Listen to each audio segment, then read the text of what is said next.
Some lawmakers from the Nigerian National Assembly have expressed their commitment to ensure that the recently rejected pro-gender equality bills could be revisited before the end of the Ninth Assembly. The assurance was made in an exclusive interview with Channel Network Afrique (CNA), who sought to know the true position of the 5 bills dumped in March 2022.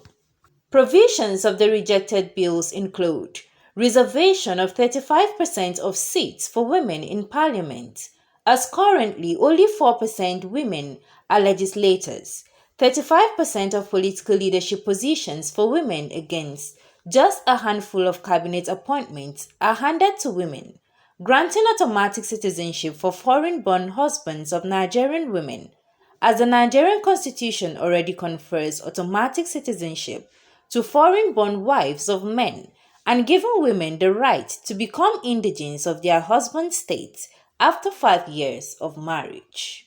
What we can do is to continue the advocacy for those of us who believe that there is a need to have more of the other gender participate in the act of governance. We will go back, continue the advocacy, and trust and believe that someday those who are opposed to it today will come to see reasons with us and support the bill. The last thing to die is hope. When hope dies, everything is over. So let's keep hope alive. Someday we will get past that point and we will deliver for whatever it takes. That a particular clause it was dropped doesn't mean it is dead. It just means that it has been suspended. Years to come, months to come, weeks to come, somebody can come up again with that same clause and it can skate through. So I don't think that there's a need for anybody to be apprehensive or for Nigerians to assume that that clause cannot be revisited. It can be revisited because the society is very dynamic. So there's nothing that is stagnant. So if something is rejected, it doesn't mean that we can't revisit it again. The gender bill was killed, but don't forget that the margin was very small. It shows that if it was just by sheer majority, the gender bill would have been passed in Nigeria. But the requirement was that we needed to strengthen the majority, and we narrowly lost that vote. They also spoke on factors that led to the rejection of the pro-gender equality bills by some of their colleagues. Our culture in Nigeria differs. Our appreciation of gender also differs. In fact, I could remember that somebody in one of the chambers actually said that there is no equality between this gender and that gender, and therefore he will never support it.